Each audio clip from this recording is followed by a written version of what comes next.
Hey guys, welcome back to TechMan. Today, let me show you how to fix error cost 10 error code 2030 and Black Ops 6. Getting this error code in Black Ops, don't panic. This isn't a bug.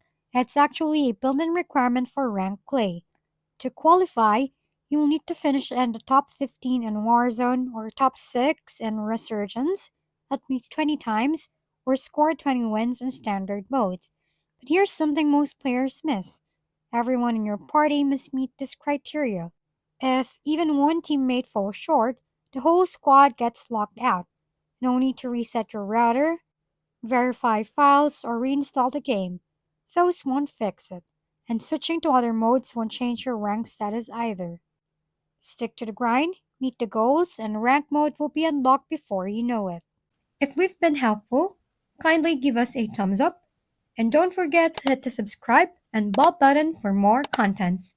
For any questions and suggestions, comment down below.